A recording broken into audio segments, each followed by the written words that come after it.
The following program is a public service of Gulf Coast State College, WKGC, and Commodore Productions. And now, the Military Hour with Cary Dieter. Alexandra Murphy.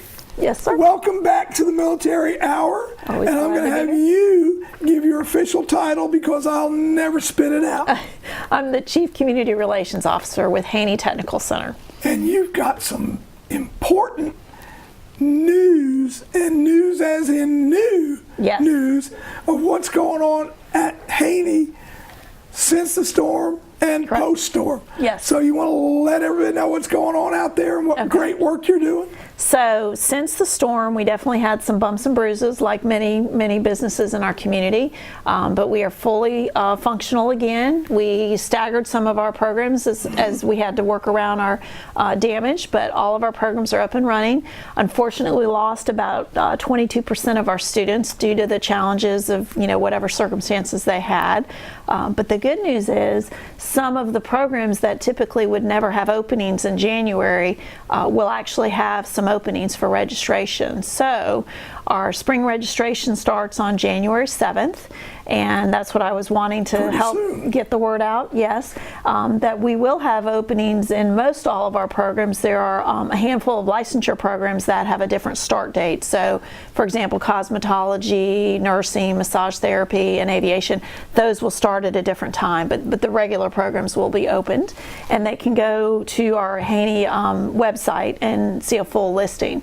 But we are very encouraged that technical education was always a high demand career path for many people, but you can only imagine now since the storm, it's like on steroids as far as the demand for what our community needs. And so we are even more crucial in the training that we provide in helping people find jobs and great paying jobs. So that's what we're excited about.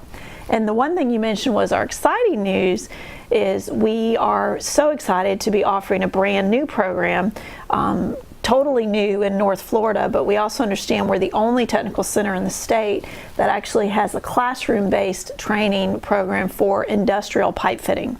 And so that is a great career path. The program is only 6 months long from start to finish. We have additional funding right now that if you meet the requirements, it may scholarship the majority, if not all, of your expenses for enrollment. You'd have to come in and talk to the financial aid and the career source people to see if you meet the criteria, but it's a great opportunity for males and females, and we're just excited. It's a program that complements welders as well. Some welders will do this in addition to their welding certifications. You certainly don't have to, but it is a great career path and extremely high demand in our country.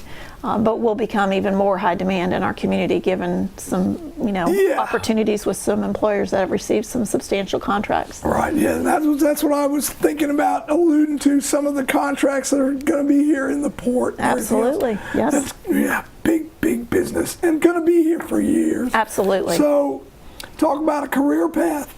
Trades. I'm one that's always believed in trades. Mm-hmm. You know why? Because they're always going to be here. That's exactly right. You're going to have plumbers. You're going to have electricians. Right. You're going to have welders. I mean, you're just going to have carpenters. I mean, we as a people and as a nation, we build things. And the exciting thing about the programs that we have is they're short.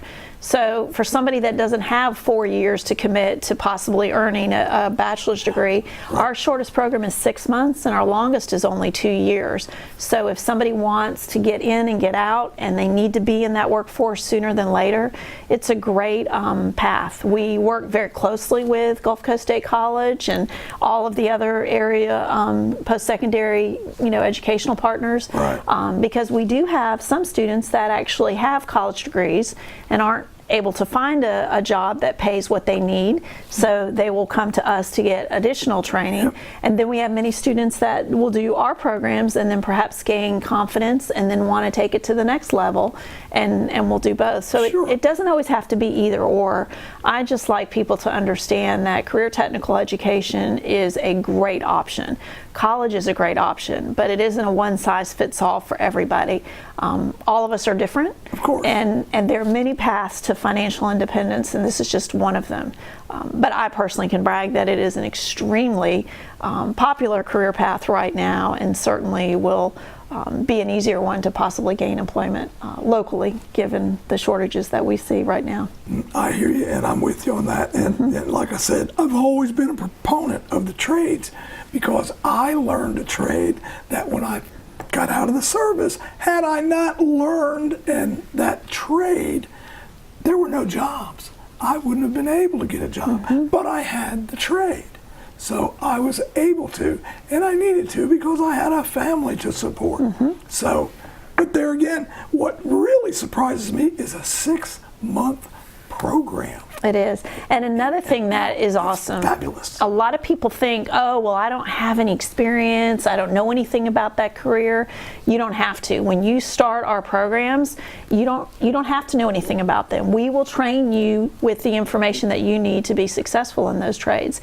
Now, obviously, many people have experiences that will help them maybe progress faster, and that's great for them if they have that luxury, but it is certainly not a requirement. And so people that maybe have been out of school for a season or two may have some inferior concerns that, oh, I may not remember my math or my science or different things. I think they may be more pleasantly surprised that isn't a barrier. And I've shared with you about our GED program. I mean, we have an 80-year-old woman that is in our program, and she came back after the storm, and she is just, full steam ahead. And so age isn't necessarily a barrier. And I just tell people, the biggest concern they have to overcome is just coming into our facility and initiating those conversations, because once they come in, it's not as scary as maybe they thought it was. Yeah, that's great to hear about the 80-year-old. And if everybody would just pause for 1 second, we were all at that 0 experience level. Absolutely. Once upon a time. That's right. And the more you know, the more you grow, and the further you go. Did I just do that? Yeah. I did, didn't I like it. I like it. I'm goofy like that. No, but it's so true. I mean, I think it's unfortunate that people have such inferiority complexes that they doubt what they're really capable of doing, and more times than not, it's just the opposite. Some of the more successful stories have been the people that had the biggest inhibitions when they were coming in to register, and now it's like, watch out world, they're on a path of great success. Oh, I understand, because I walked in that pair of shoes once upon a time myself. I thought, I can't do that. I can't go to college. I'm not smart. I'm blah, blah, blah, blah, blah. And then one day it was like, you know what? If they can do it, I can do it. And, life throws people some hard circumstances, and maybe, decisions were made that weren't ideal, and there's consequences. But we are all about, new beginnings and second chances. And, if you're not at least willing to step forward and try again, you can't forecast what your future is going to be. That's true. Yeah. So. To me, the whole secret and trick is, it's not how many times you get knocked down. You got to keep getting up. You quit getting up, you're done. You're finished. You're so right. And I know so many people, even though they may think their story is the worst ever, there's normally always a story that is even worse than what they had of somebody that overcame some circumstances. Absolutely correct. 100%. We are always celebrating a lot of amazing stories of success, and that's, technical education can be a great opportunity for so many reasons, but that's certainly another one for someone. Well, like I said, I was happy I had a trade, because if I hadn't had a trade, I don't know. I really don't know. Another thing that a lot of people don't know is how affordable Haney is. So our most affordable program is right over $2,000, which I know is a lot of money, but when you consider other options, it's a very affordable route. We do not even use student loans at Haney, because we really feel like with the resources that we can help them with scholarships, if they can receive financial aid, it is much more attainable for them to be able to do that without incurring any additional debt. Our most expensive program from start to finish is right under $5,000, so it's a very affordable career path. Absolutely affordable. So, wow. And we have a lot of veterans, which you know that. We have probably one of the largest percentage of veterans based on our student population. We're a smaller campus, obviously, but we have a lot of veterans that get out, and maybe they had formal training, but they didn't have the licensure or whatever credentials they need. Like A&P. Exactly. Yeah. Okay. Got it. And so they'll fast track through some of our programs because they have some hands-on training, and so that's another great path for people that are veterans as well. Yeah, and now just so folks know, they can go to the website, what is the URL of the website? It's way more than they're going to remember, so I just tell them to Google Haney Technical Center. Google Haney Technical Center. Yes, and then it will come up on there. But the best thing to do is if they can come in before the Christmas break, we have staff there that can help them. We're open Monday through Friday from 7 until about 3:30, and we'll walk them through the process. But if they happen to see this and it's when we're closed for the Christmas break, because we do follow the Bay District School calendar, they can certainly come in on the 7th. We'll have to go a little faster to get them through the process, but we certainly still have time. And any documentation that they can be gathering is crucial. If they want to go online and start applying for financial aid, they can do that on their own. But there are, a lot of things that they can be doing ahead of the date. Speaking ahead of the date, what kind of documentation would they need to bring at a minimum? So obviously, their Florida residency. If they are a resident, they can prove that with their driver's license, vehicle registration, voter registration. There are a lot of options. So I just say if they have any old transcripts, if they have any legal documents that they have, just bring all of that in. It always is better to have too much than not enough.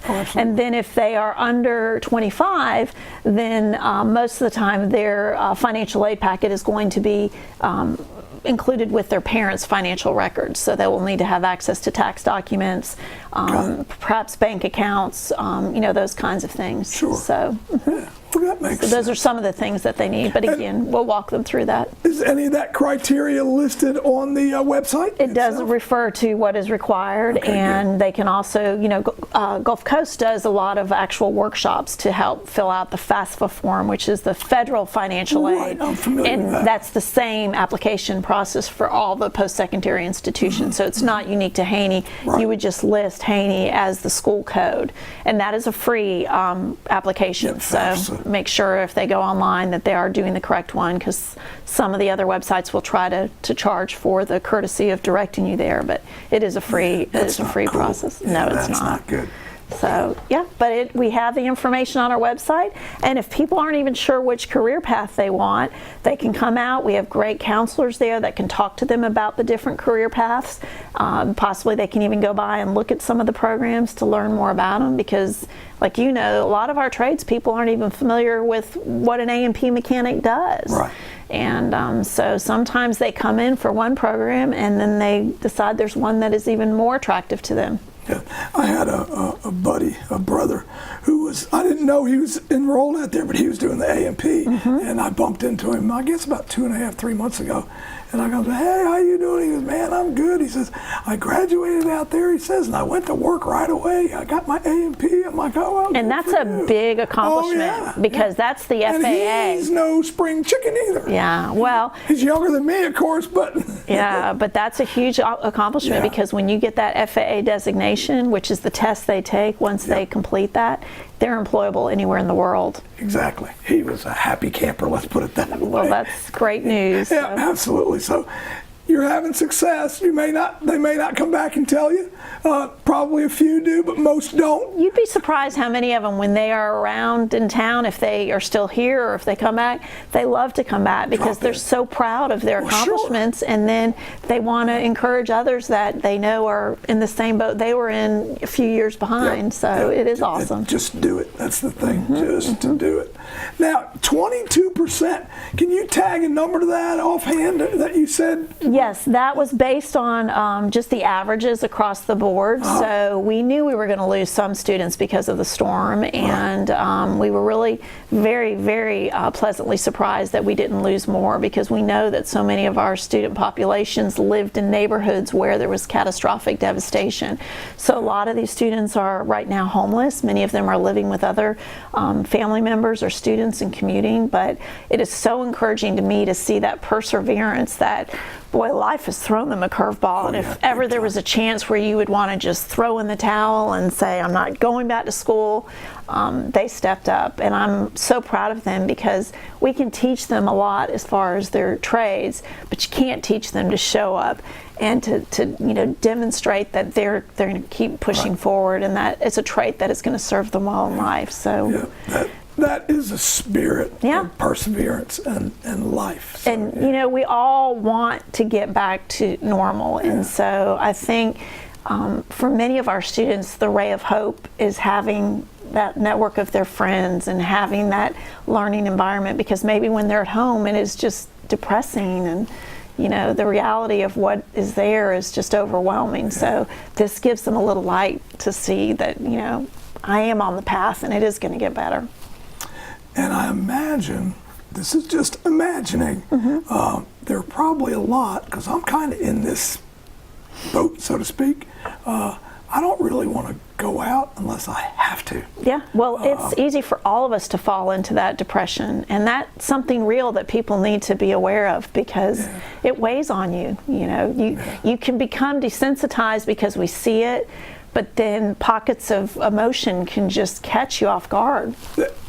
And it's not just me. I mean, I've spoken to a lot of brothers and sisters, but we're used to helping, not needing help. True. And we're very averse to asking for help. So true.